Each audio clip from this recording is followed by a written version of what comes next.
Siling, kumusta naman ang umaga mo ngayon?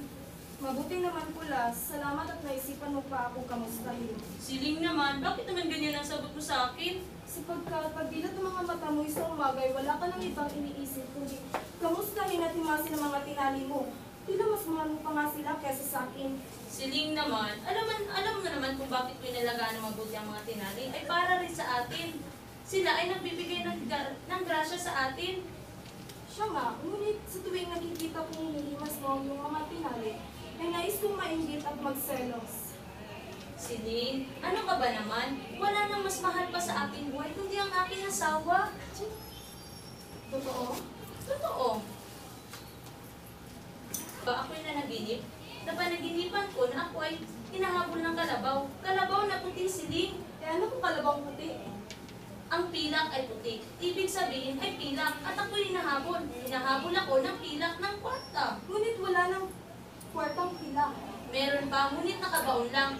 Kung bibigyan mo lamang ako ng 5 piso ngayon, ay walang salang mananalo tayo. Ngunit pulas, hindi ka pa ba nadadala sa mga panaginip mong iyan? Noong nakaraang buwan, na naginip ka ng ahas numero 8 at ang pintakasi noon ay nataon sa 8 ng Pebrero. At ang sabi mo ay kwarta na. Ngunit anong nangyari? Natalo ang 6 na piso. Siling, nagkamali lang ako sa pagbibigay kahulugan ng 8. Ang dapat pala ay sa ika-8 sultada ako kumusta. At nagkamali ka rin ba nung nanaginip ka ng pusang pula? Pinustahan mo ang pulang manok. Ang sabi mo, kwarta na. Ngunit anong nangyari? Natalo na naman ang 8 piso. Oo nga, ngunit ang batayan ko ngayon ay hindi lang panaginip. Pinag-aralan ko ang mga kaliskis at tenga ng mga ito. Ito'y walang pagkatalo. Ipinapangako ko walang salang mananalo tayo. At natatandaan mo ba, Kulas, ganyan-ganyan din ang sabi mo nung nakaraang linggo tungkol sa manok mong talisain? Ngunit anong nangyari? Magkaulam tayo ng pakang na manok. Iyon ay disgrasya lamang. Sige na, Siling. Ito na lamang. Pag ako'y natalo pa, ay pinapangako ko ay hindi na ako magsasabong. Totoong totoo? Totoo. Sige na. At magsisimula na ang susultada at may katrato pa ako sa susunod na susultada.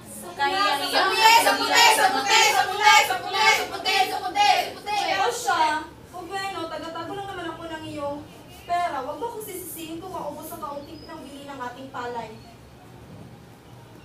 Oh, eto. Salamat, Siling. Ito'y kwarta na. Sigurado mananalo tayo. Sige, dyan ka muna. Kumusta ka, Kulas? Shuning! Patawarin mo ako at ako'y nagmamadali. Nandyan si Siling sa loob. Siling, nandito na si Shuning. Ano ba nangyari sa iyong asawa? Pupunta sa sunog? Wala, Shuning, mas gusto ko pa wala, sa kanila. Pupunta naman sa sunog.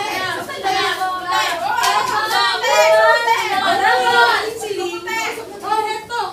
5 piso. Ipusta mo yan doon sa sabungan. Opo, ipusta ang 5 piso. Ikaw ba yung nagsabungero na rin?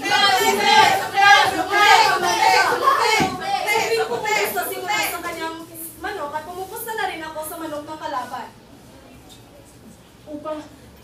Upang hindi matalo? At bakit naman? Halika, Siling, halika. Shuning, maupo ka at ipapaliwanag ko sa iyo. Pero huwag mong sasabihin sa iba, ha? Oo, huwag kang mag-alala. Alam mo, Shuning, maraming kwartang nawawala sa amin dahil sa kasasabong ni Kulas. At natatakot akong balang araw ay magdididil na lamang kami ng asin. Pinilit ko siyang pigilin pero madalas kaming magagalit. Kaya upang wag maubos ang aming pera ay umisip ako ng paraan. May 1 buwan na ngayon na sa tuwing pumupusta na si Kulas sa kanyang manok, ay pumupusta na rin ako sa manok ng kalaban. Sa anong dahilan? Ano naman, kung matalo ang manok ni Kulas, ay mananalo ako. At kung magtalo naman ako, ay mananalo si Kulas. Nang sa gayoy, walang kwarta, hindi mauubos ang aming kwarta. Siya nga naman.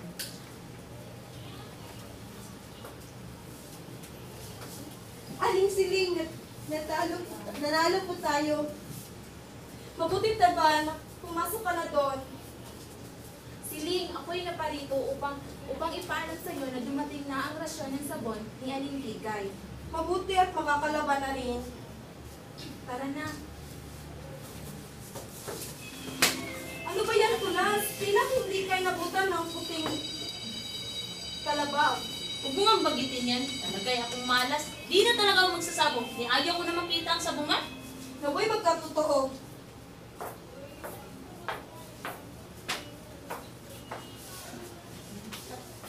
Uy, Kulas! Kumusta ka na? Ay, Castor. Oh, bakit parang hinihingal ka na parang manok? Ay, Castor. Talagang wala nang tao pinakawalang swerte kagaya ko. Ayaw ko nang gusto magsabong. Bakit? Natalo ka na naman ba sa sabungan? Oo, Castor. Palagi na lang ako natatalo.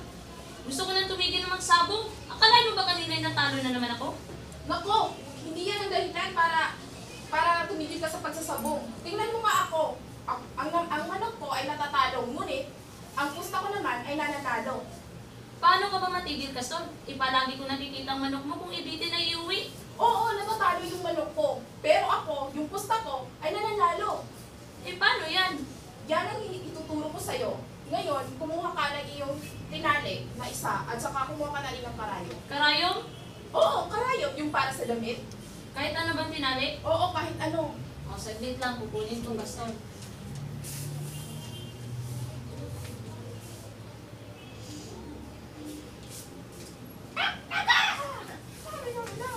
Oh, ito, Castor. Oh, nakikita mo na? Ito ay tuturuan kita para manalo ka na.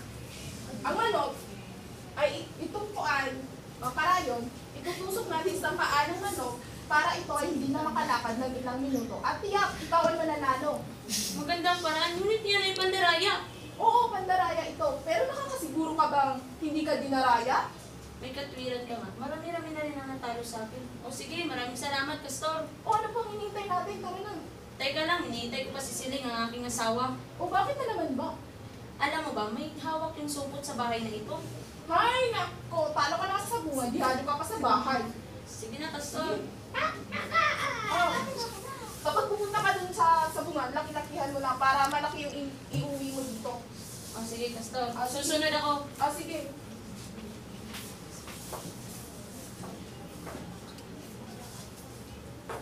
Ano ba yan, Kulas? Akala ko ba'y sinusumpa mo na ang sabungan? Siling, ito na lamang. Siguradong makakabawi na tayo. Naku, Siling, talagang ito na lamang. Ipinapangako ko kapag natalo pa ako, ipatayin mo na lahat ng tinali natin. Pangakong laging napapako. Huwag kang mag-alala, nandito si Shunin, siya ang ating testigo. Oo naman, Silin. Bigyan mo na ako. Hayaan mo ako ang testigo. Magkano ba kailangan mo? 20 piso lamang. Sus, 20 Mariosep. piso? Oo, para tayo makabawi. Sa bagay, oh. Bigyan mo na. Maraming salamat, Siling. Siguradong makakabawi na tayo. O, dyan na muna kayo. Teban! Teban! Aling Siling? O eto, 20 piso. 20 piso, ito todo ko na po ba ito? Oo, todo na.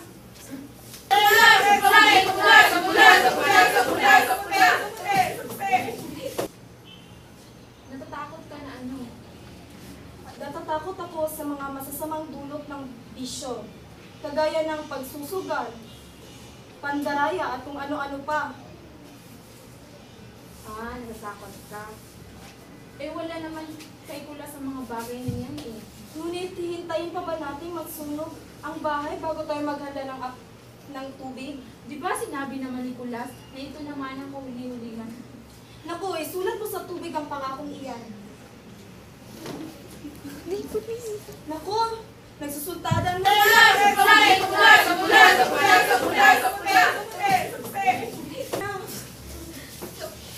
Sumasakit ang ulo ko dyan. Hay, nako Siling.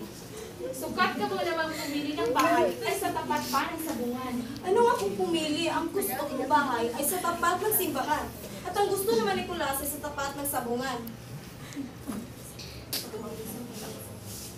Tara na, baka maubusan tayo ng sabon. O, yan na pala si Teban. Natalo po tayo. Ah, natalo. Di bali, nanalo naman si Kulas. Pasok ka na. Ay, naku. Visit talaga ang sabong. Ayoko na talaga ng sabong. Ha? Natalo ako, Siling. Natalo ka? Sinusumpa ako na natodas ang ating 20 piso. Natalo ka? Hindi mo ako madadaan sa drama mo, Kulas. Akin na ang pera. Diyos na maunawain, saan ako kukuha? Hindi kaya ikaw pula sa may pula sising? Siling, ano bang kaululan nito? Isinusumpa ko na natalo ako sa sabong. At sino bang nagkwento sa'yo na ako'y nanalo? Si Teba, nanggaling siya doon. Si Teban? Oo. Baka naman si Teba na naglaka ng pera. Oo nga pala. Teban! Teban! Aling Siling? Hindi ko akalain ikaw ay magnanakaw. Ha? Ako? Magnanakaw? Bakit po? Oo, akin na ang 20 piso. Natalo nga po eh. Yung pera? Oo po. Teka lang. Ako'y naguguluhan. Teban, kumusta ka ba kanina sa sabong? Opo. At saan ka kumuha ng pera? Aling Siling po. Kay Aling Siling? Pinapustan niya po ako.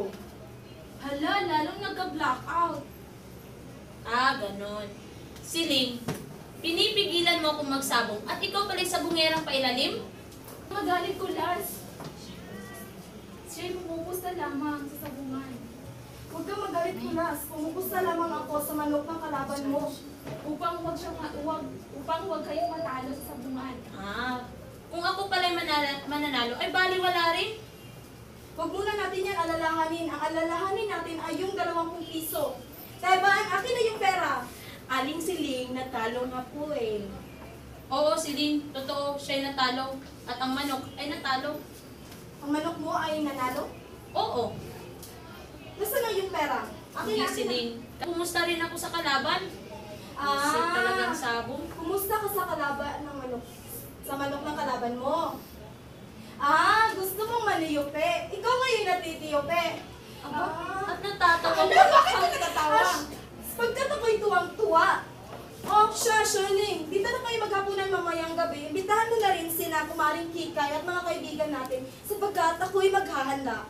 Maghahanda? Oo, maghahanda ako. Bakit? Teban, ihanda mo yung mga palayok at hiramin mo na rin yung kaserola ni Ate Nene. Opo. Bakit ka maghahanda? Ikatatalo lang natin ng 40 piso. Di bale, nais kong ipagdiwang ang iyong huling paalam sa sabungan. Huling paalam? Oo, sapagkat ikaw ay nangako at nanumpa at higit pa dyan ay hindi na tayo kailangan pang bumili ng ulam. Meron pang 6 na tinali sa gulungan. Ang 3 ay aking aalibuhin at ang 3 ay aking sasabawan.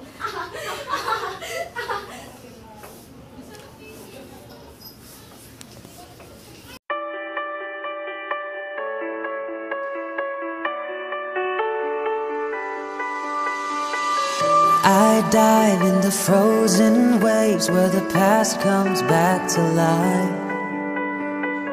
Fight fear for the selfish pain, it was worth it every time. Hold still right before we crash, 'cause we both know how this ends.